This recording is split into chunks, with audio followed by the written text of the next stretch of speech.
Olá, sejam bem-vindos. Este é O Tema é Direito, um programa do curso de Direito da Universidade Franciscana. Não deixe de mandar suas sugestões de pauta para cbisaia@gmail.com. Esse e-mail aparece aí na sua tela, indicando sugestões de convidados, temas específicos, todos eles relacionados ao mundo jurídico, porque este é o foco central deste programa. A minha convidada de hoje, com muita satisfação, recebo a professora Luísa Mota. Seja bem-vinda, professora. Obrigada, professor. Professora Luísa, mestre em Direito, doutoranda em Direito hoje, sempre no Direito Penal, professora? Sim. A minha linha de atuação tem sido, inclusive a minha rotina de pesquisa é na área processual penal, Direito Penal, Advocacia Criminal também, né? Já sou docente há algum tempo nas disciplinas de Penal, Direito Penal e Processo Penal também. Tu és egressa aqui da UFN, do curso de Direito Sim. da UFN, né, Luísa? Sim, com muito orgulho. É assim, claro, te pergunto isso porque, óbvio, eu já sabia, mas o nosso telespectador não, mas estamos completando 20 anos de história, né, agora no ano de 2019. Queria te ouvir um pouquinho sobre as tuas lembranças na graduação, assim, como foi aquele período.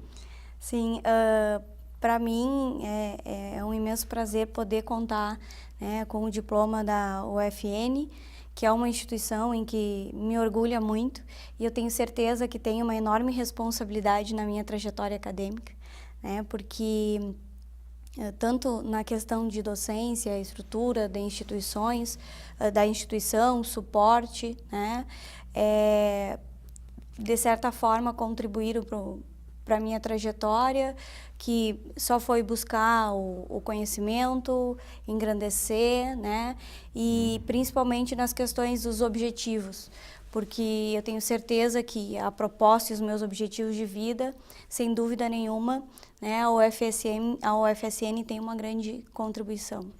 Sabe que eu tenho um prazer em entrevistar ex-alunos nossos, porque vocês, principalmente os que já estão situados no mercado de trabalho, como é o teu caso, acabam revelando que o que a gente faz aqui é bem feito. Então, é uma grande satisfação poder conversar e receber vocês aqui sempre. Sempre no direito penal também, né, Luísa? Acho que é interessante, e a gente combinou de conversar sobre isso. E eu queria te ouvir, assim, basicamente o seguinte, na tua opinião, assim, qual é o estado da arte do direito penal hoje no Brasil? Tem um código lá de 1940, um código de processo penal também necessitando de alguma modificação. Como é que tu vê esse quadro? Na verdade, as nossas pesquisas, inclusive eu faço doutorado na UFRJ, né, sob orientação do professor Geraldo Prado, Sim. Que é o ícone, né, em relação ao processo penal.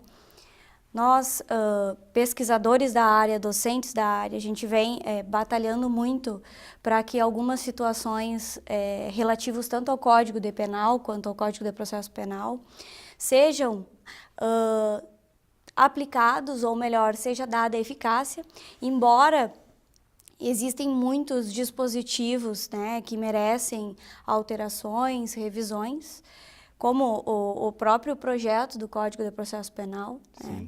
Teve, inclusive, um projeto de 2009 que previa algumas alterações e que não passaram, outras passaram. Né? Nós tivemos uma mudança significativa no tocante às prisões, em 2011.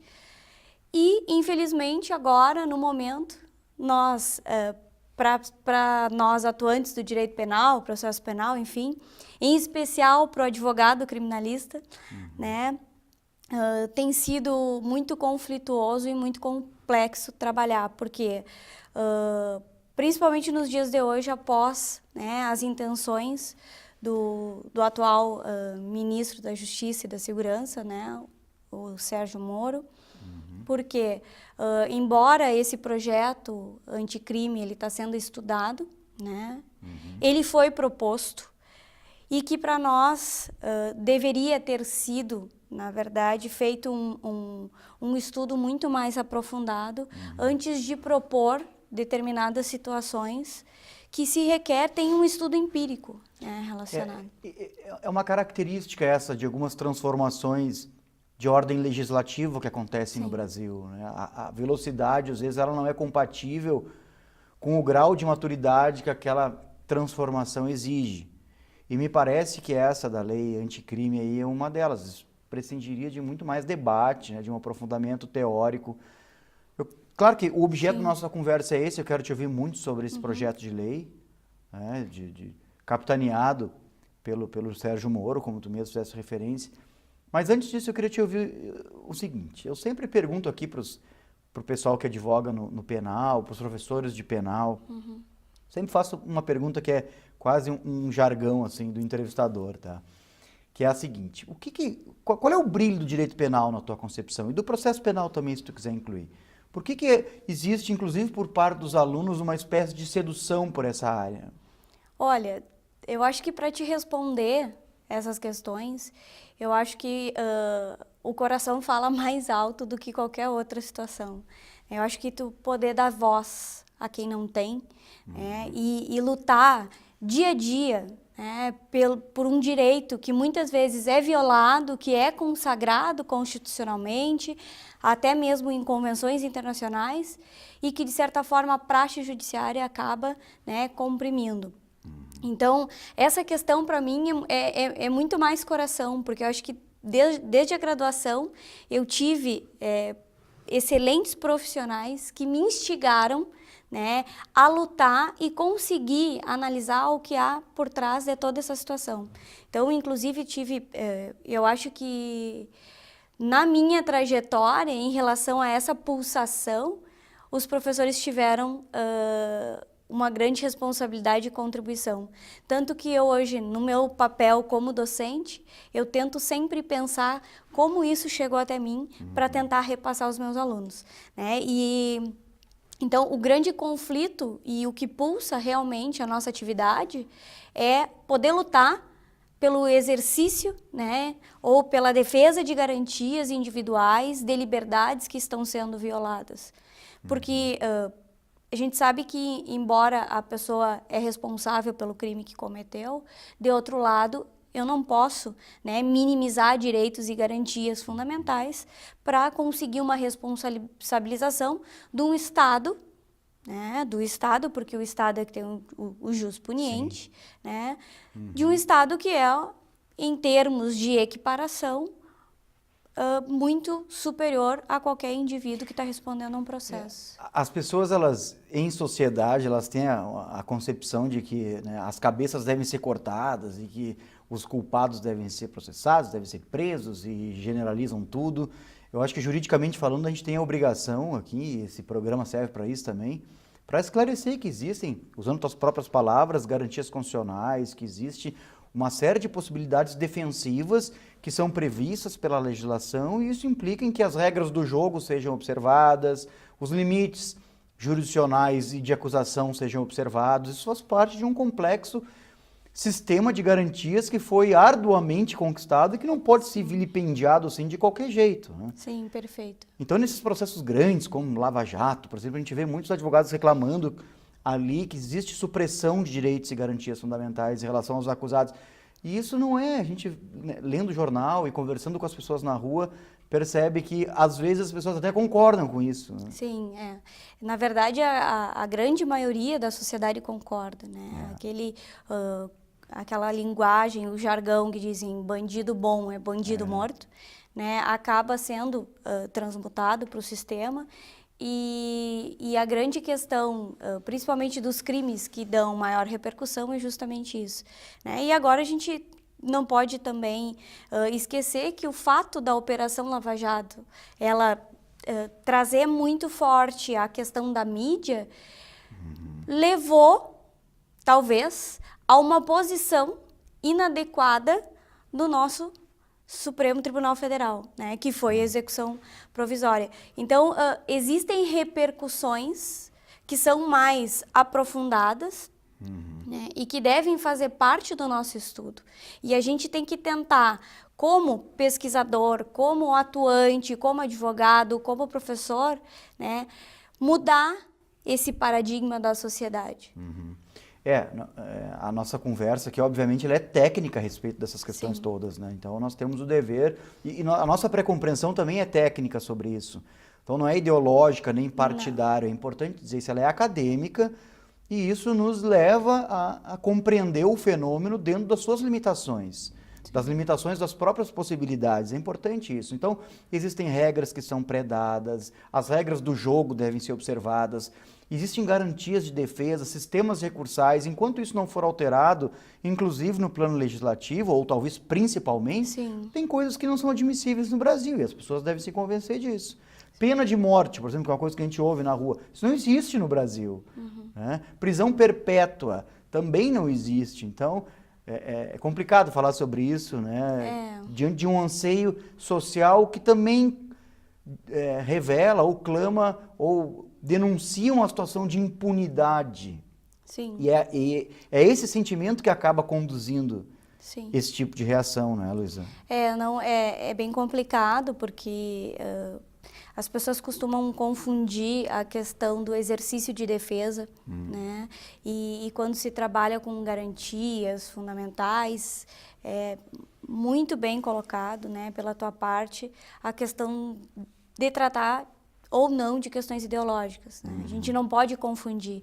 O simples fato de defender garantias constitucionais, né, que foram, como bem mencionado já, Cristiano, consagradas ao longo de muitos anos, Claro. né, não serem observadas. Então,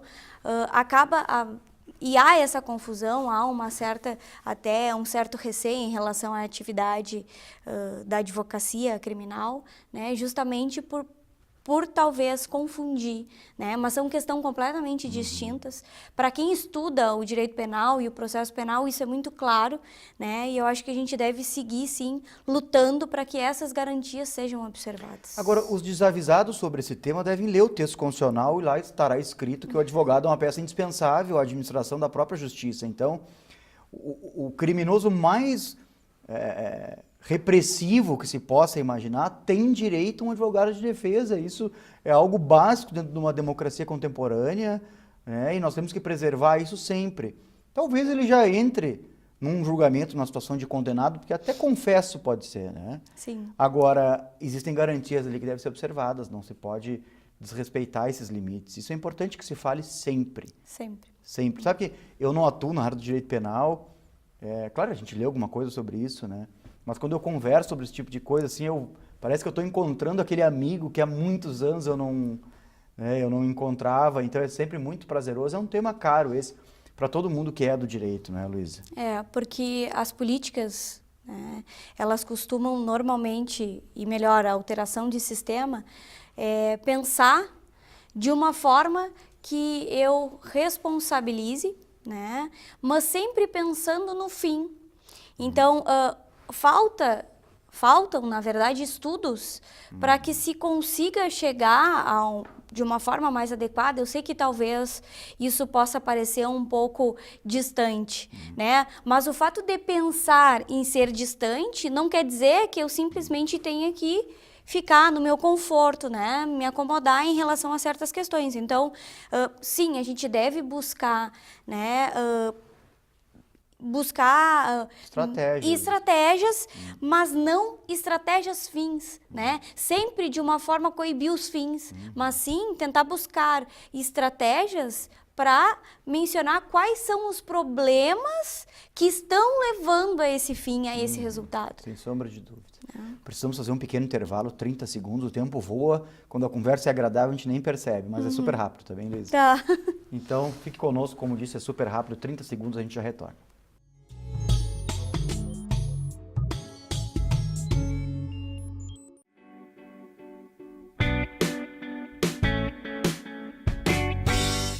Você já ouviu falar em startup ou startup? Então preste atenção na nossa dica de hoje com o professor Lissandra Lanora, que é do curso de Administração da Universidade Franciscana e também diretor do nosso espaço de Ambiente e Inovação. Olá, você sabe o que é uma startup? Startup é um grupo de pessoas que se une para transformar uma ideia em um negócio. Essa união serve para construir um modelo de negócio e tornar essa empresa, startup, algo rentável. No Brasil, as startups tiveram um crescimento avançado a partir de 2010. Tem alguma dúvida no ramo da administração ou outras áreas da Universidade Franciscana? Mande e-mail para a gente ou pelas nossas redes sociais. Até a próxima dica!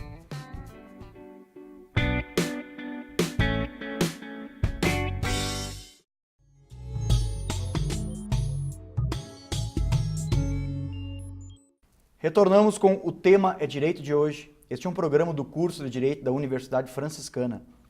Não deixe de mandar suas sugestões de pauta para cbisaia@gmail.com. Esse e-mail aparece na sua tela, sugerindo convidados, temas específicos, todos eles relacionados ao mundo jurídico. Essa é uma frase que eu repito sempre.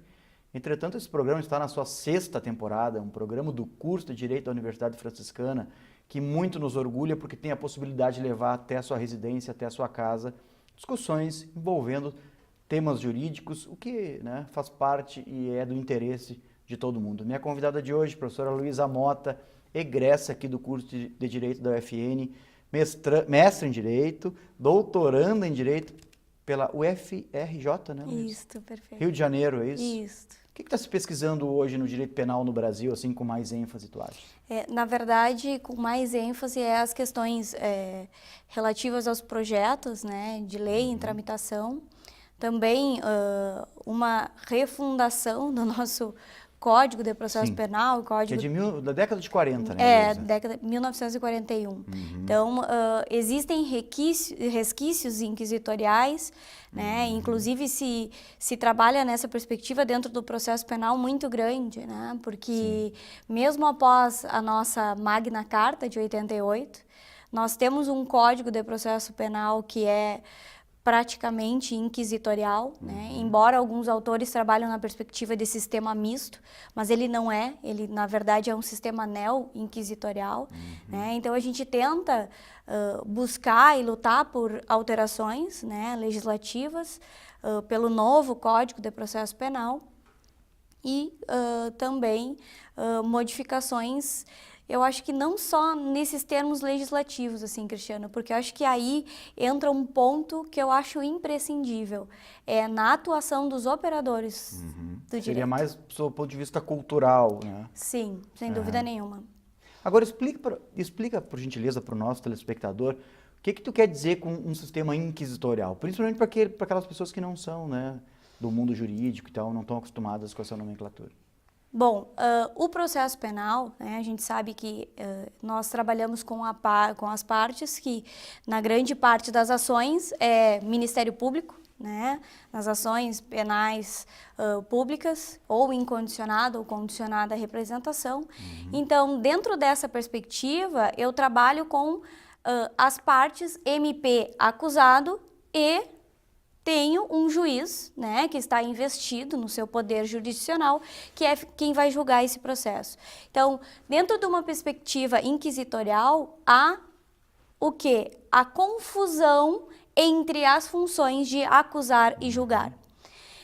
Quando, na verdade, eu deveria exercer ou ter o exercício de quê? Da separação das funções. Porque o Ministério Público, embora seja um órgão público, ele tem que estar exercendo a sua, na verdade, a atuação como autor da ação penal, né? E o juiz como julgador. Então, o que quer dizer o sistema inquisitivo? É confundir, né, as funções entre acusar e julgar. Há muito tempo se fala sobre isso, Muito, né? Realmente muito. essa é uma das características interessantes do sistema penal brasileiro. Queria te ouvir um pouquinho sobre essa lei anticrime, né?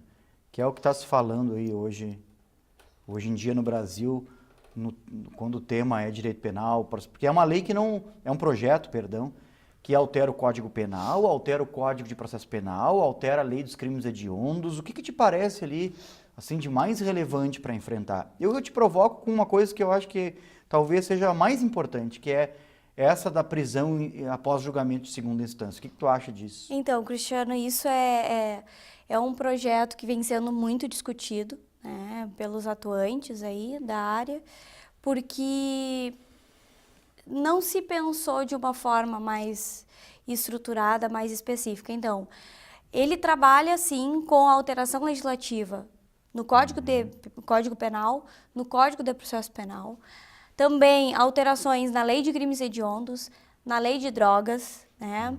Também na Lei Federal dos Presídios. Então, faz uma alteração tem uma repercussão muito grande esse projeto. E o centro das atenções é que esse projeto de lei, na verdade, ele consiste num pacote geral, né, de endurecimento penal, né, onde os impactos humanos, os impactos sociais, as políticas criminais e orçamentárias, elas não foram devidamente estudadas para fins de propor um projeto como esse. Então, são vários pontos que estão em debate. Um dos pontos mais debatidos é justamente legitimar, né, a prisão em segunda instância, que seria a execução provisória da pena. É muito debatido porque antes, até 2009, nós tínhamos um entendimento. A partir de 2009, nós passamos a ter um novo entendimento de acordo com a Constituição Federal. Sim. Né? Que estabelece E aí, o princípio da inocência. o princípio da presunção da inocência, de que ninguém será considerado culpado até o trânsito final da sentença penal condenatória. Né? Então, são repercussões que vão trabalhar com um princípio, né, basilar do direito penal, processo penal, enfim, consagrado na Constituição e também nas convenções internacionais, né, como a Convenção Americana de Direitos Humanos. Então, é um tema muito discutido porque nós não temos ainda na legislação, né, a execução provisória em função da mudança legislativa de 2009. Mas, entretanto, né, a intenção do projeto é justamente colocar isso e estabelecer a possibilidade dessa execução em segunda instância. O que quer dizer essa possibilidade? A partir da confirmação de uma sentença condenatória em segunda instância, né, o agente já inicia o cumprimento de pena, mesmo que pendente os recursos extraordinário, especial, enfim. Né, tem muitas teses sobre isso, a gente está acompanhando, né, muitas posições sobre isso. A gente vê que tem instituições que apoiam, outras que criticam, né? E é um assunto no Brasil realmente assim que vem tomando uma proporção bastante interessante. Mas o projeto ele contempla também várias outras possibilidades. Sim, sim. Sim, contempla, inclusive, uma das questões do Código Penal, né, é os alargamentos da possibilidade de reconhecer a legítima defesa. E uma dessas possibilidades é justamente reconhecer a legítima defesa para determinados agentes da segurança pública. Né? Então, de certa forma, legitimar a atuação dessas pessoas, enfim, desses agentes, que é bastante criticado pela doutrina, né? Muito criticado, porque é uma forma de tratar a igualdade, enfim, ou violar a igualdade prevista na Constituição. Sim. Também tem, também faz parte do projeto, a questão do juiz poder arbitrar o tempo de regime de cumprimento de pena, né, de regime inicial.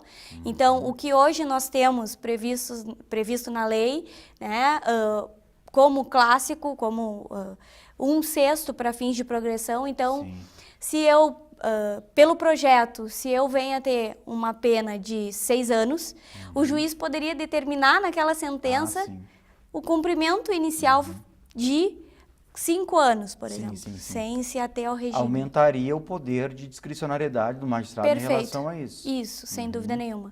E por isso que é bastante criticado também, né? Sem contar que também dispõe a questão da prescrição, né? Porque eles pretendem, com o projeto, pretende-se aumentar as causas de suspensão, de prescrição, e inclusive aumentar os marcos interruptivos da prescrição. E esse acordo penal aí que o projeto prevê, como é que tu está vendo isso? Se tu puder explicar isso também para a gente, fica interessante. Então, Cristiano, é bastante complexo, né? Porque qualquer tipo de crime, né? Sim, é que na verdade esse acordo, existem duas posições, né? Na verdade, nem são posições, mas duas colocações. O projeto de lei, ele dispõe de um acordo, né, que são práticas negociais no sistema penal. Um acordo que é pré a persecução penal, que é antes de iniciada a persecução penal, e um acordo que é durante a fase judicial. Então, são duas novas perspectivas para dentro do processo penal, do Código de Processo Penal. Sim.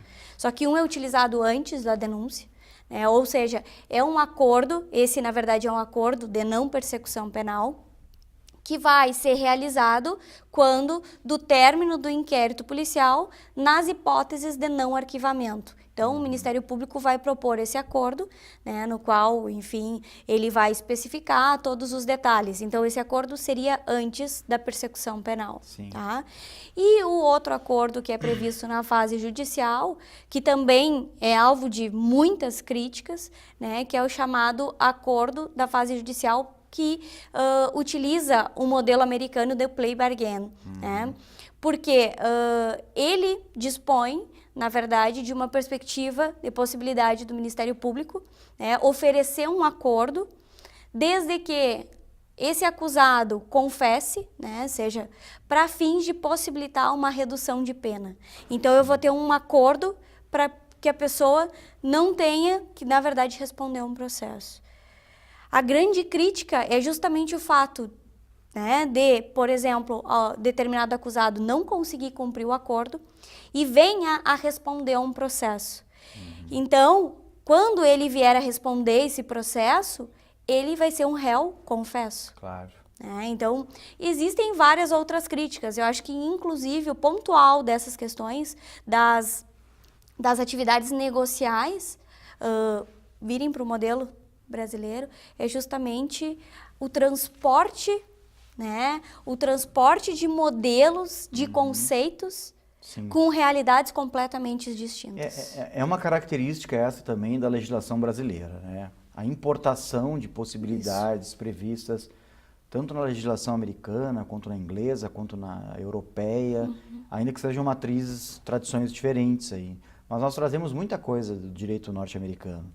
No processo civil, por exemplo, nós temos um sistema de precedentes, que acaba sendo não uma peculiaridade do Código de Processo Civil, mas que acabou sendo aplicado para o sistema aí quase como um todo, né? E aí no direito penal nós também temos agora essas possibilidades de acordo para... Interessante isso, né? A gente tem que olhar academicamente a coisa também para ver a base teórica que é utilizada e se o nosso país ele é condizente com a aplicabilidade disso.